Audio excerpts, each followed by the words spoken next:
Assalamualaikum warahmatullahi wabarakatuh. Hai semuanya, perkenalkan nama saya Salsabila Nisa Wijaya dengan NPM T1C02308 dari Fakultas Ekonomi dan Bisnis Universitas Bengkulu.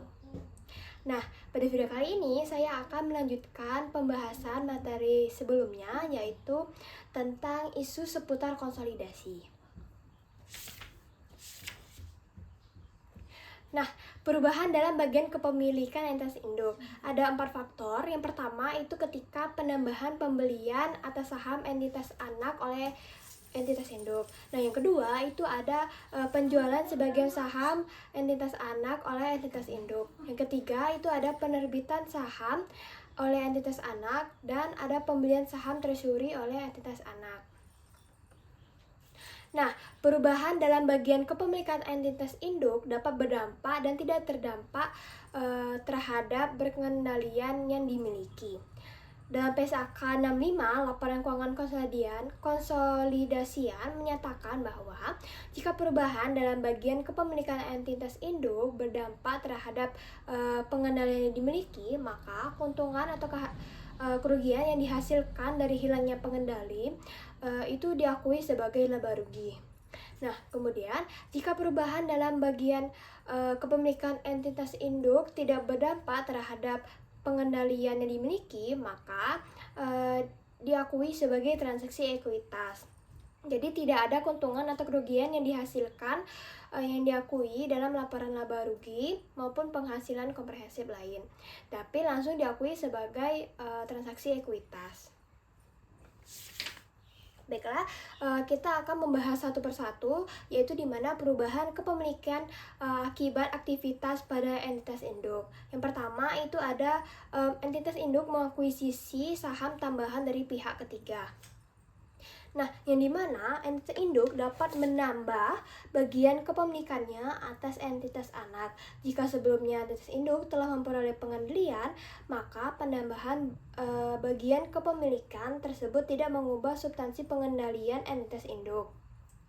Nah, yang dimana menurut PSAK 65 itu perubahan dalam bagian kepemilikan induk pada entitas anak yang tidak mengakibatkan hilangnya pengendalian entitas induk pada entitas anak adalah transaksi ekuitas. Nah, transaksi ekuitas ini merupakan transaksi dengan pemilik dalam kapasitas sebagai pemilik. Nah, ketika proporsi ekuitas yang dimiliki oleh kepentingan non-pengendali itu berubah, entitas induk menyesuaikan jumlah tercatat kepentingan pengendali dan kepentingan non-pengendali untuk mencerminkan perubahan kepemilikan relatifnya dalam entitas anak. Nah, selanjutnya, entitas induk mengakui secara langsung dalam ekuitas setiap perbedaan antara jumlah tercatat kepentingan dan pengendali yang disesuaikan dengan nilai wajar, imbalan yang dibayar, dan mengatribusikannya kepada pemilik entitas induk. Nah, teman-teman bisa lihat contoh soal pada contoh 8.1 sini, yang dimana langsung saja dari transaksi tersebut, dampak dari pembelian oleh PT Induk adalah meningkatnya kepemilikan PT Induk menjadi 90% dan turunnya kepemilikan non-pengendali menjadi 10%. Nah, jika PT Induk menggunakan metode ekuitas atas investasinya pada anak, maka Induk harus menyelesaikan nilai tercatat investasi sebesar 90% dari aset neto pada perusahaan anak pada tanggal 30 Desember 2020 atau akhir tahun. Nah, nilai aset neto pada anak tanggal 30 Desember 2020 pada akhir tahun itu nilai awal tahun ditambah laba neto atau laba bersih dan dikurangi dengan dividen tahun 2020-nya, yaitu senilai 720 juta dari hasil 700 juta ditambah 50 juta dikurang 30 juta. Nah, kemudian ada perhitungan yang dimana nilai aset neto PT Anak pada akhir tahun itu senilai 720 juta. Kemudian ada persenan tambahan dari kepemilikan nilai 30%, itulah menjadi 90%. Kemudian penambahan nilai tercatat investasi, jadi mana nilai aset neto tadi dikalikan dengan persenan tadi, yaitu 216 juta. Nah, kemudian imbalan yang dibayarkan atas 30% kepemilikannya yaitu senilai 250 juta, sehingga selisihnya yaitu ada 34 juta. Nah, kemudian sesi ini tidak boleh diakui sebagai kerugian pada laba rugi, tetapi pada ekuitas, karena merupakan transaksi ekuitas. Jadi jurnal yang dibuat yaitu mencatat investasi tambahan pada 30 Desember 2020 senilai investasi 216 juta, ekuitasnya senilai 34 juta, dan pada kas di kredit senilai 250 juta. Nilai dari 216 ditambah 34.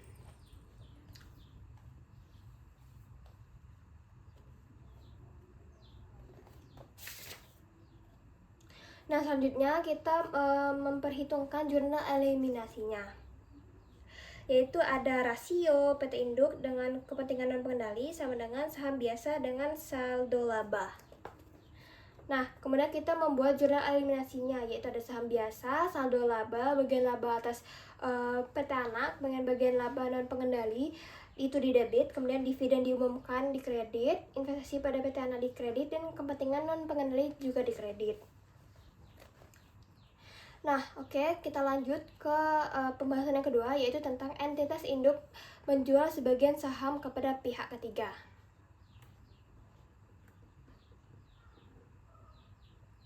Nah, ini mana ketika proporsi ekuitas yang dimiliki oleh kepentingan non pengendali berubah, maka entitas induk menyesuaikan jumlah tercatat kepentingan pengendali dan kepentingan non pengendali tadi untuk mencerminkan perubahan kepemilikan relatifnya dalam entitas anak. Nah, entitas induk secara langsung mengakui dalam ekuitas setiap perbedaan antara jumlah tercatat kepentingan non pengendali yang disesuaikan dan nilai wajar imbalan yang diterima serta mengatribusikannya kepada pemilik entitas induk.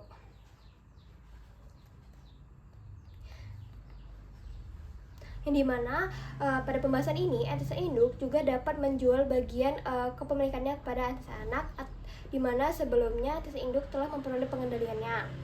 Akibat penjualan tersebut, substansi pengendalian dapat hilang atau tetap ada.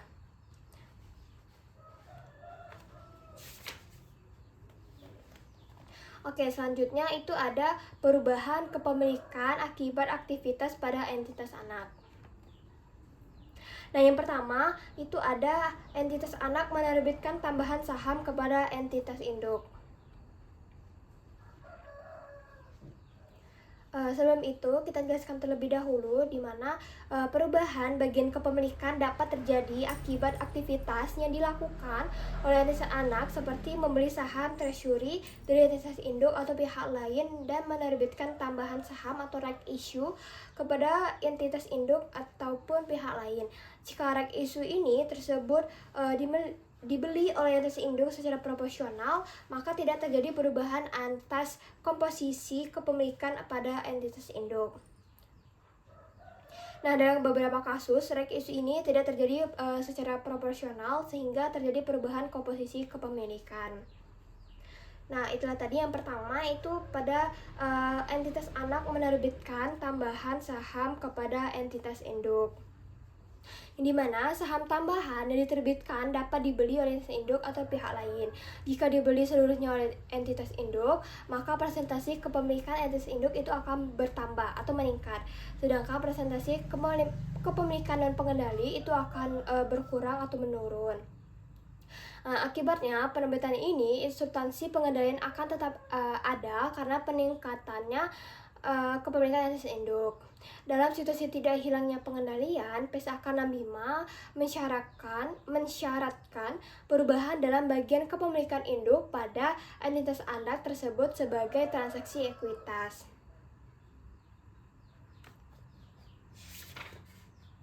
Nah, teman-teman bisa lihat contoh soal di 8.3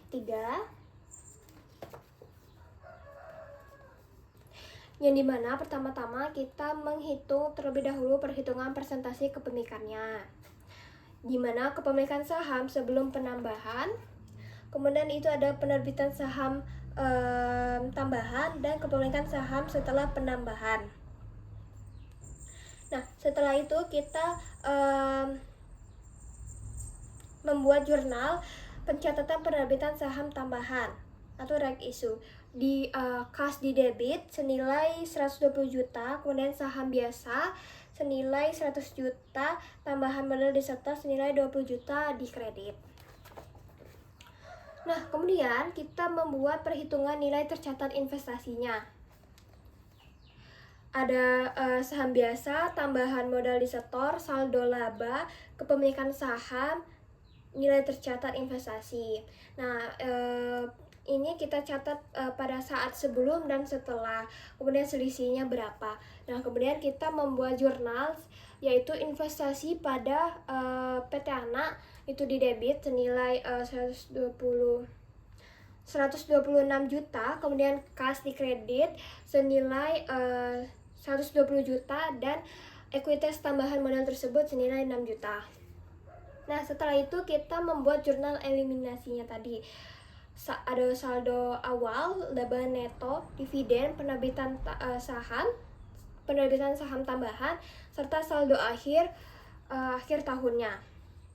Nah, kemudian kita juga membuat jurnal eliminasinya tadi, yaitu ada saham biasa, tambahan modal disetor, saldo laba, bagian laba atas anak, bagian laba non pengendali itu di debit semua. Kemudian dividen diumumkan, investasi pada perusahaan anak, kepentingan non pengendali itu ada di kredit. Nah, selanjutnya itu ada entitas anak menjual saham tambahan kepada pihak ketiga. Nah, yang dimana jika dibeli seluruhnya oleh pihak ketiga, maka presentasi kepemilikan entitas induk akan turun, sedangkan kepemilikan non-pengendali akan naik. Akibat penerbitan tersebut, substansi pengendalian entitas induk bisa hilang atau tetap ada karena penurunan kepemilikan entitas induk. Nah, teman-teman bisa lihat contoh pada 8.4 ini. Untuk perhitungannya sama seperti tahapan-tahapan yang saya jelaskan sebelumnya, yaitu ada perhitungan persentase kepemilikan, kemudian perhitungan nilai tercatat investasi, kemudian perhitungan jurnal eliminasi, dan terakhir membuat jurnal eliminasinya. Oke, lanjut, yaitu entitas anak membeli saham treasury dan dari entitas induk. Yang saham treasury ini artinya membeli kembali saham yang telah kita jual. Jadi misalnya perusahaan induk itu membeli saham pada perusahaan anak. Nah, kemudian perusahaan anak membeli kembali sahamnya ke perusahaan induk. Itu disebut sebagai saham treasury. Nah, jika dibeli seluruhnya dari entitas anak, dari entitas induk, maka presentasi kepemilikan entitas induk akan turun, sedangkan presentasi kepemilikan non pengendali itu akan naik. Akibat pembelian tersebut, substansi pengendalian dapat tetap ada atau hilang karena turunnya kepemilikan entitas induk.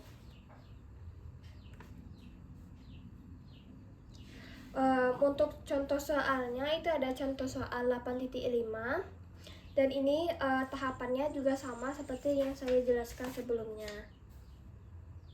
Oke, lanjut, yaitu entitas anak membeli saham treasury dari pihak ketiga.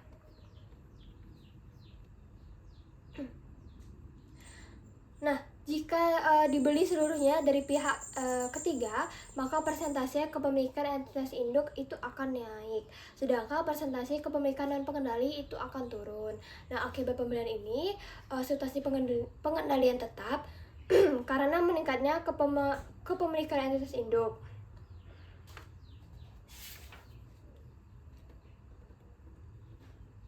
Nah, selanjutnya saya akan menjelaskan pada teman-teman tentang akuisisi pada periode interim.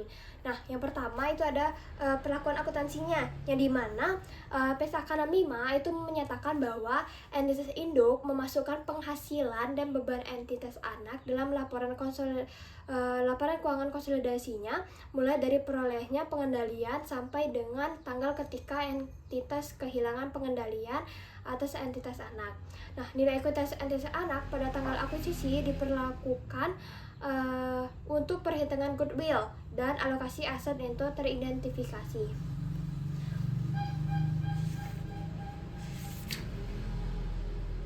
Nah, teman-teman bisa lihat contoh pada 8.7, yang dimana PT Induk mengakuisisi 80% kepemilikan atas saham PT Anak pada tanggal 1 April 2020 senilai 600 juta. Nah, berdasarkan laporan keuangan Anak pada akhir tahun 30 Desember 2014, komposisi ekuitas terdiri dari saham biasa dan saldo laba masing-masing sebesar 500 juta dan 200 juta. Hasil operasi dan dividen dibagikan oleh PT Ana sampai 2020 yaitu pendapatan senilai 35 juta dari 1 Januari sampai 31 Maret, kemudian ada 90 juta dari 1 April sampai 31 Desember, dan itu pada 2020 senilai 125 juta total semuanya. Nah, kemudian ada bebannya yaitu senilai 20 juta pada Januari sampai Maret, kemudian ada 55 juta dari April sampai akhir Desember, yaitu jadi sehingga nilai akhirnya yaitu ada 75 juta. Kemudian ada labanya senilai 15 juta Januari sampai Maret, dan pada bulan April sampai Desember itu ada 35 juta, dan total akhir 2020 yaitu ada 50 juta. Kemudian ada dividennya senilai 10 juta pada Januari sampai Maret, kemudian ada 20 juta pada April sampai Desember, dan total semuanya ada 30 juta untuk dividennya.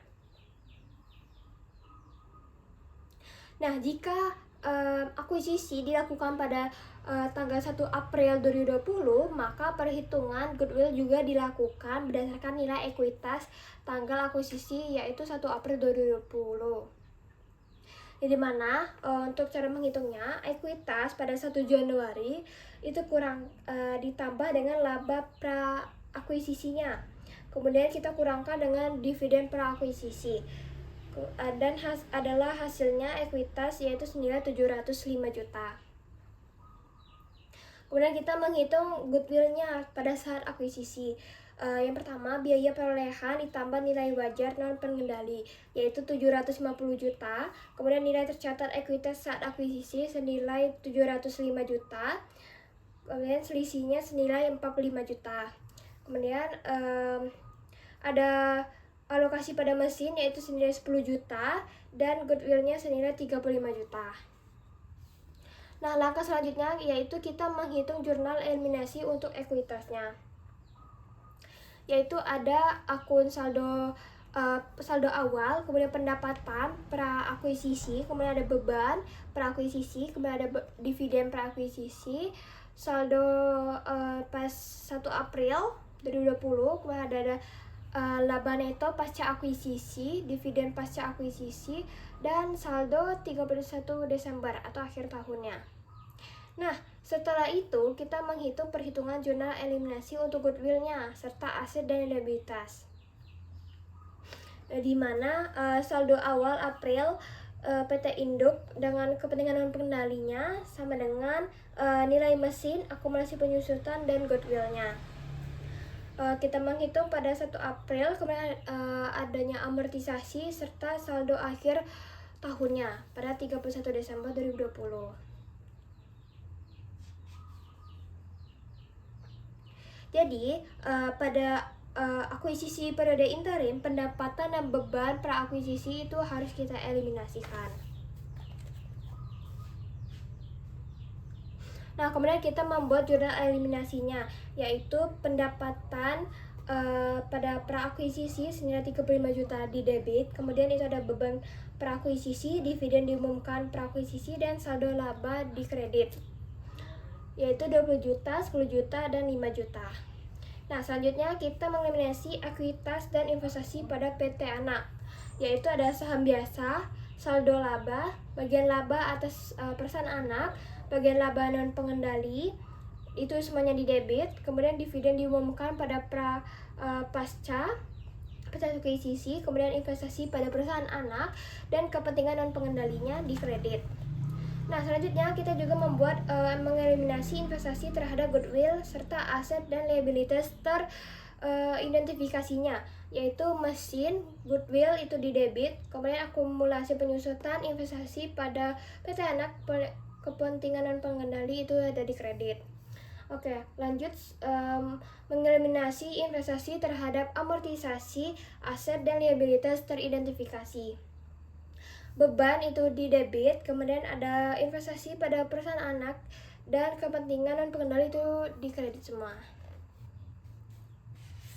Teman-teman juga bisa lihat kasus kerja konsolidasinya pada tahun 2020.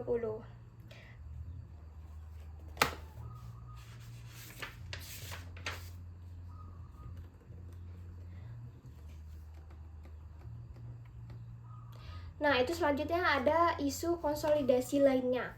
Yang pertama itu ada saham preferen entitas anak, yang dimana prosedur konsolidasi mensyaratkan seluruh ekuitas entitas anak dieliminasi sehingga ekuitas konsolidasi adalah sama dengan ekuitas entitas induknya.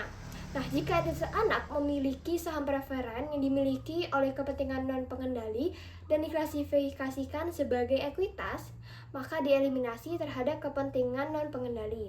Nah, pada pemegang saham preferen tidak memiliki hak suara pada RUU-EPS sehingga diklasifikasikan sebagai kepentingan non pengendali. Nah, menurut PSAK 65, jika terdapat saham preferen dalam komponen ekuitas entitas anak, maka entitas induk harus menghitung bagiannya atas laba atau rugi entitas anak setelah penyesuaian untuk dividen atas saham preferen tersebut. Apabila saham preferen tersebut bersifat kumulatif, maka bagian entitas induk atas laba atau rugi entitas anak dihitung setelah penyesuaian untuk dividen atas saham tersebut. Apakah ada atau tidak ada dividen yang telah diumumkan.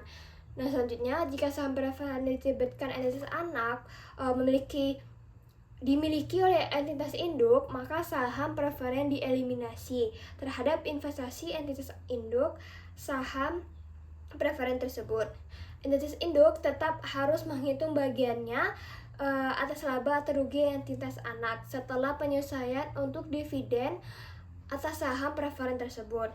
Di sisi lain, mengakui pendapatan dividen atas saham preferen tersebut.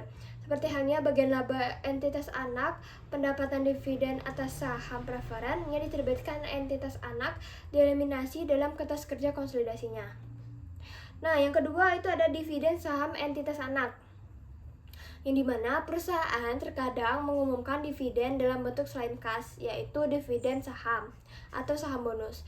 Ketika perusahaan mengumumkan dividen saham, maka setiap pemegang saham akan mendapatkan bagiannya secara proporsional, sehingga tidak terjadi perubahan komposisi antara pemegang saham pengendali dan non pengendali. Jika entitas anak mengumumkan dividen saham, nilai tercatat investasi pada entitas induk tidak berubah karena tidak terdapat perubahan substansi ekonomi atas dividen saham tersebut. Dividen saham merupakan kapitalisasi permanen atas saldo laba ketika dividen saham diumumkan oleh entitas anak, maka saldo laba berkurang dan saldo saham biasa meningkat, tetapi jumlah ekuitas tidak berubah. Nah, dampak dividen saham ini oleh entitas anak terhadap laporan konsolidasian yaitu pertama, mengeliminasi seluruh dividen oleh entitas anak termasuk dividen saham, kemudian mengeliminasi seluruh saham dan tambahan modal disetor pada entitas anak termasuk bagian yang timbul dari dividen saham tersebut. Nah, selanjutnya itu ada pajak penghasilan pada laporan konsolidasian. Sesuai dengan ketentuan perpajakan di Indonesia, pajak dikenakan atas perorangan atau badan. Nah, berdasarkan definisi badan, salah satunya adalah berbentuk perseroan terbatas atau badan hukum lain. Nah, oleh karena itu, pajak dihitung dan dilaporkan oleh masing-masing badan sesuai dengan nomor pokok wajib pajak atau NPWP-nya. NPWP badan. Laporan keuangan konsolidasi adalah entitas pelaporan, bukan entitas legal, karena pada dasarnya entitas yang bergabung adalah entitas legal yang terpisah. Laporan keuangan konsolidasian disusun dengan prinsip seakan-akan entitas yang bergabung adalah satu entitas, walaupun sebenarnya tidak. Pada PSAK 46, pajak penghasilan hanya mengatur perlakuan akuntansi atas pajak penghasilan untuk entitas tunggal, yaitu entitas induk mengakui pajak tangguhan untuk semua perbedaan temporer terkait dengan investasi pada entitas anak. Ketentuan lainnya adalah dalam laporan keuangan konsolidasian. Perbedaan temporernya mungkin berbeda dengan perbedaan temporer terkait investasi dalam laporan keuangan tersendiri entitas induk jika entitas induk mencatat investasi dalam laporan keuangan tersebut pada biaya perolehan atau jumlah revaluasian. Aset, liabilitas, beban, dan pendapatan terkait pajak itu dijumlahkan dari laporan keuangan entitas yang bergabung ke dalam laporan konsolidasian. Nah, menurut PSAK 65, perbedaan temporer sebagai akibat penghapusan laba dan rugi yang timbul dari transaksi intrakelompok usaha mengacu pada PSAK 46. Nah, selanjutnya itu ada laba per saham konsolidasian atau LPS. Nah, berdasarkan PSAK 65, LPS ini perhitungannya masih mengacu pada prinsip-prinsip perhitungan LPS entitas tunggal. Perbedaan utamanya adalah kalau LPS konsolidasian itu dilakukan dalam dua tahap, yaitu pada tingkat entitas anak dan dilanjutkan pada tingkat konsolidasian. Jika terdapat efek berpotensi saham biasa baik pada entitas anak ataupun entitas induk yang memiliki efek dilusi, maka LPS dilusikan dihitung pada tingkat entitas anak ataupun konsolidasian. Nilai LPS dasar dan dilusian pada entitas anak akan digunakan dalam perhitungan LPS dasar dan dilusian pada tingkat konsolidasi. Nah, perhitungan laba per saham dilusian ada ketentuannya. Yang pertama itu ada instrumen yang diterbitkan oleh entitas anak yang memberikan hak kepada para pemegangnya untuk mendapatkan saham biasa entitas anak dimasukkan dalam perhitungan data laba per saham dilusian entitas anak. Laba per saham tersebut kemudian dimasukkan ke dalam perhitungan laba per saham konsolidasian berdasarkan kepemilikan entitas induk atas instrumen entitas anak. Yang kedua, itu instrumen entitas anak yang terkonversikan menjadi saham biasa entitas induk dianggap sebagai efek berpotensi saham biasa dari entitas induk untuk tujuan perhitungan laba per saham dilusian. Demikian juga opsi atau waran diterbitkan oleh entitas anak untuk membeli saham biasa entitas induk dianggap sebagai efek berpotensi saham biasa dari entitas induk dalam perhitungan laba per saham dilusian konsolidasian. Selanjutnya itu adalah laporan arus kas konsolidasian, yang dimana laporan arus kas konsolidasian ini disusun berdasarkan informasi pada laporan keuangan konsolidasian, yaitu laporan posisi keuangan konsolidasian, laporan laba rugi konsolidasian, dan informasi lainnya. Seluruh transaksi terkait arus kas yang terjadi antar entitas yang dikonsolidasi sudah tidak diperhitungkan dalam laporan arus kas konsolidasian karena sudah dieliminasi dalam rangka penyusunan laporan arus kas konsolidasian.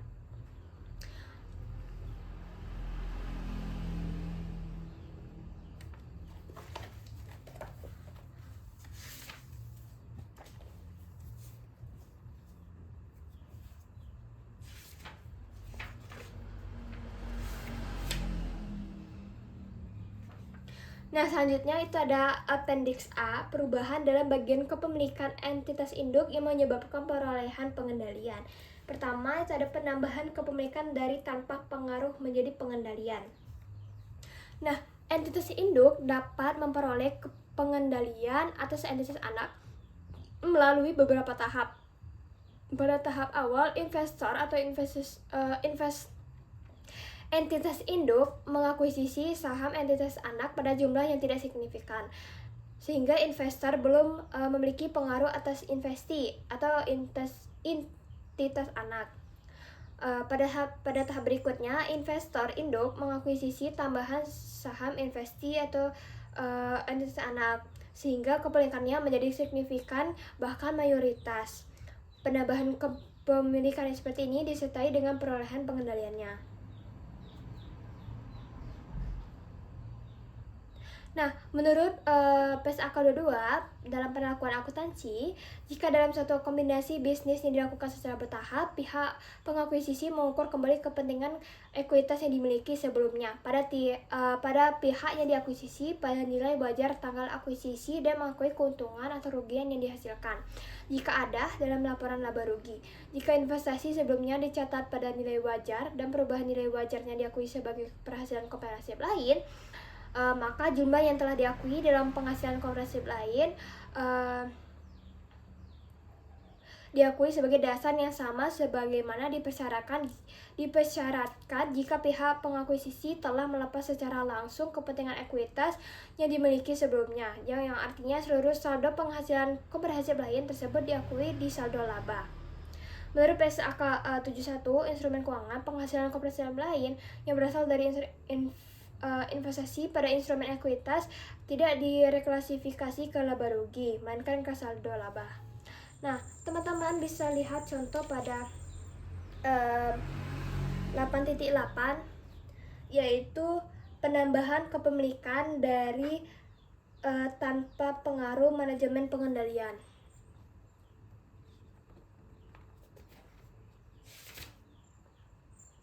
Nah, selanjutnya itu ada penambahan kepemilikan dari pengaruh signifikan menjadi pengendalian. Akuisisi bertahap juga dapat terjadi ketika entitas induk awalnya memiliki pengaruh signifikan dan mengakuisisi tambahan kepemilikan sehingga memperoleh pengendalian. Sebelum akuisisi tambahan, entitas induk memiliki pengaruh signifikan sehingga mencatat investasinya dengan metode ekuitas, dan ketika pengendalian diperoleh tetap dapat menggunakan metode ekuitas ataupun beralih menggunakan metode biaya. Nah, dalam perlakuan akuntansinya, berdasarkan PSAK 22, jika dalam suatu kombinasi bisnis yang dilakukan secara bertahap, pihak pengakuisisi mengukur kembali kepentingan ekuitas yang dimiliki sebelumnya pada pihak yang diakuisisi pada nilai wajar tanggal diakuisisinya, dan mengakui keuntungan atau kerugian yang dihasilkan jika ada dalam laporan laba rugi. Keuntungan atau kerugian dihitung dari selisih nilai wajar dengan nilai tercatat sesuai metode ekuitas. Goodwill yang timbul juga dihitung ulang pada tanggal akuisisi terakhir dengan cara nilai wajar imbalan yang dialihkan, kemudian jumlah setiap kepentingan pengendali, dan nilai wajar kepentingan ekuitas sebelumnya. Itu semuanya ditambah, kemudian jumlahnya itu harus 100%, kemudian kita kurangkan dengan aset yang teridentifikasi pada tanggal akuisisi, yaitu senilai 100%, dan menghasilkan goodwill.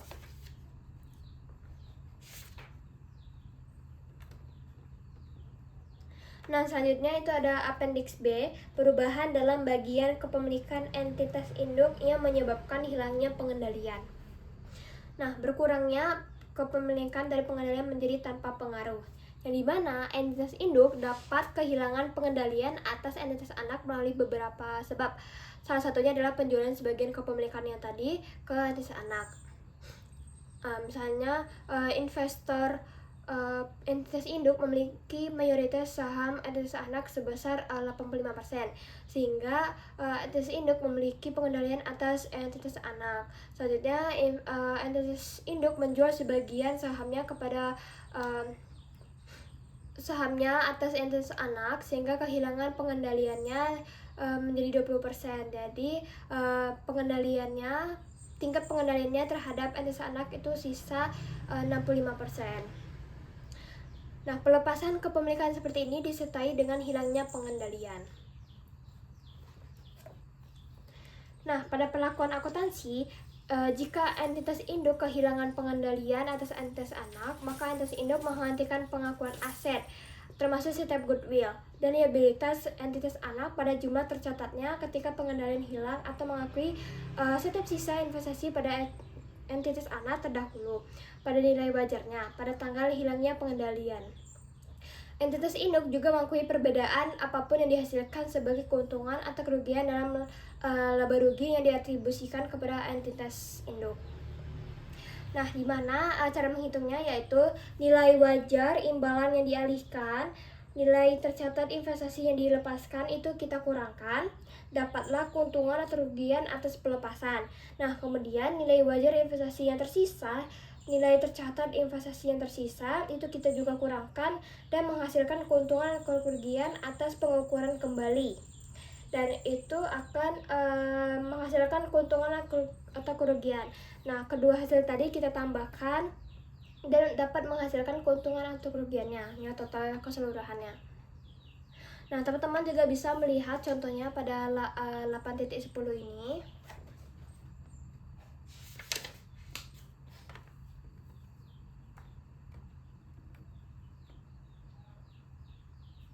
Nah, pada pelakuan akuntansi selanjutnya, jika dengan sisa investasi pada PT induk kehilangan pengendali dan tidak memiliki pengaruh signifikan, maka selanjutnya investasi dicetak dengan metode nilai wajar sesuai dengan PSAK 71, yaitu instrumen keuangan. Nilai wajar atas sisa investasi 150 juta akan menjadi biaya perolehan baru sesuai PSAK 71. Jika penjualan atas sebagian kepemilikan dilakukan pada periode interim pada misalnya 1 Juli 2020, maka keuntungan atau kerugian dihitung berdasarkan nilai tercatat dan nilai wajar pada tanggal 1 Juli 2020. Nah, berkurangnya kepemilikan dari pengendalian menjadi pengaruh signifikan. Jika pengendalian entitas induk hilang namun masih memiliki pengaruh signifikan atas entitas anak, perlakuan akuntansinya sama dengan pembahasan sebelumnya. Ketika entitas induk sudah tidak memiliki pengaruh signifikan, entitas induk mengakui setiap sisa investasi pada entitas anak terdahulu pada nilai wajarnya pada tanggal hilangnya pengendalian. Entitas induk juga mengakui perbedaan apapun yang dihasilkan sebagai keuntungan atau kerugian dalam laporan laba rugi yang diatribusikan kepada entitas induk. Bagian ini tidak